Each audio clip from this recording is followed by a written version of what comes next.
Good morning everyone. Today we are going to discuss about oroantral fistula. Oroantral fistula is a pathological communication between oral cavity and maxillary sinus. This is a picture showing your oroantral fistula where there is a communication between oral cavity and maxillary sinus. Coming to the etiology of oroantral fistula. Under etiology, you have iatrogenic, presence of periapical lesions, injudicious use of instruments during attempted extraction, trauma, chronic infections, malignant diseases, history of sinus surgery like resections of cyst and tumors of maxilla. Coming to the diagnosis of oroantral fistula.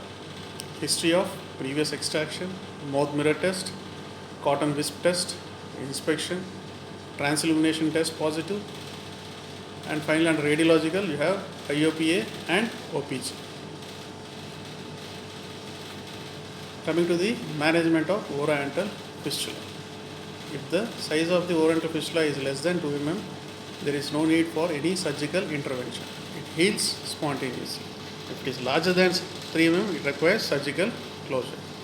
The ideal treatment is immediate surgery followed by antibiotic prophylaxis. Coming to the general management of oroantral fistula. Do gentle packing of the socket with wet gauze to control bleeding from the socket, and for antral bleeding sinus is packed with roller gauze. Do not probe the sinus with sharp instruments. Do not curate the socket. Do not ask the patient to blow the nose. Prescribe antibiotics and other symptomatic treatment. These are the various treatment modalities for closure of oroantral fistula.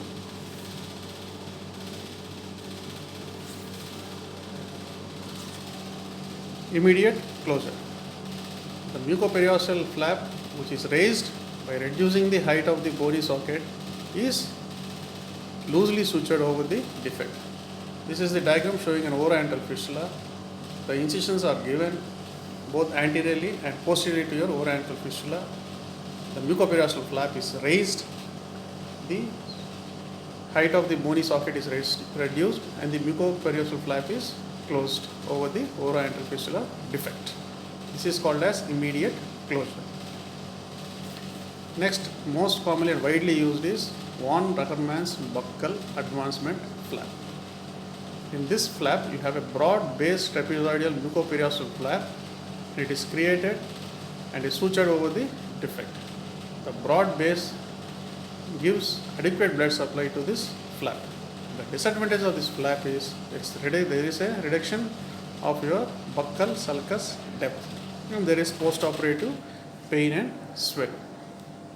In this flap, you give an anterior and posterior releasing incision to your oroantral communication. A full thickness mucoperiosteal flap is raised buccally, and with your BP handle and blade, you score the periosteum which is situated below your mucoperiosteal flap.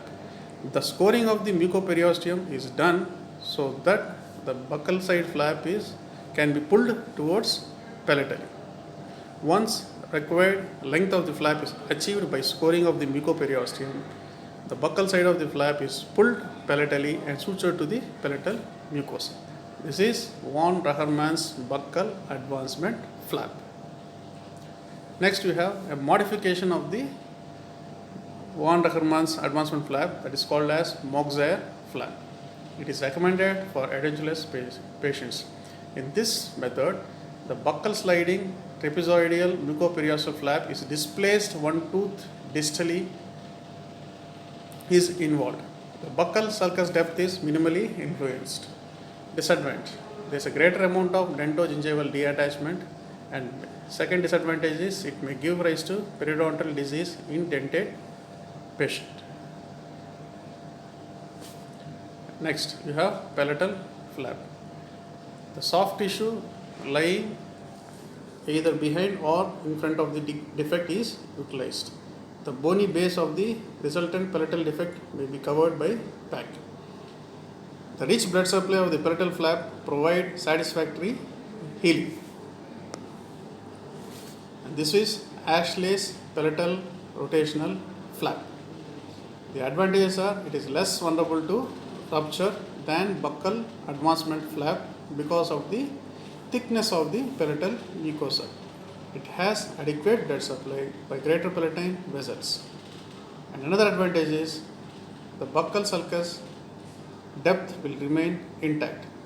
The disadvantage of this is you have a raw palatal bone area which is exposed, and there is a soft tissue bulge at the axis of rotation of this palatal flap. This picture shows the Ashley's palatal rotational flap. The incision is given with the BP handle and blade. The full thickness palatal flap is raised, which has greater palatine artery, which is the feeder vessel for this flap, and the flap is rotated over the oroantral fistula or the communication and sutured to the buccal mucosa. And this flap provides adequate mobility and tissue bulk to the flap. The disadvantage is the flap often kinks following the rotation of the flap and cause venous congestion. Another type is you have combined local flaps, that is combination of two flaps, hinged and palatal rotational advancement flaps, inversion flap and palatal rotational advancement flap, reverse palatal and buccal advancement flap.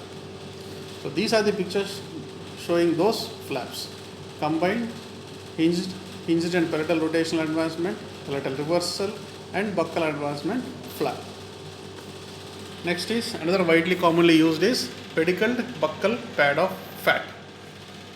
The buccal pad of fat can be exposed by a vertical incision of 1 cm along the posterior aspect of zygomatic buttress region. Following this, the buccal pad of fat can be advanced along the defect and sutured to the palatal tissue without any tension. The blood supply for this buccal pad of fat is from temporal, maxillary and facial arteries. So this is the picture showing the buccal pad of fat removal and closure to the palatal mucosa. Now, coming to the advantages of buccal advancement, buccal pad of fat flap. The advantages are easy mobilization, excellent blood supply, minimal donor site morbidity. The complications are graft necrosis and new fistula formation. Coming to the bridge flap. It is commonly employed in edentulous arch. The incisions are placed transversely across the line of arch. The bridge is shifted over the fistula and the raw area is allowed to be epithelialized. This picture shows the incision which is given along the alveolar ridge. The mucoperiosteal flap is advanced and closure of the oroantral fistula is done. Another one is we have tongue flaps. These are the distant full thickness pedicle flap used to close large oroantral fistula. The advantage is it has rich blood supply, but the disadvantages of tongue flaps are the requirement of general anesthesia and requirement of a 2-stage and 3-stage surgical procedures. This is the picture showing the anterior based tongue flap and posterior based tongue flap. These procedures should be done under general anesthesia. Coming to the grafts.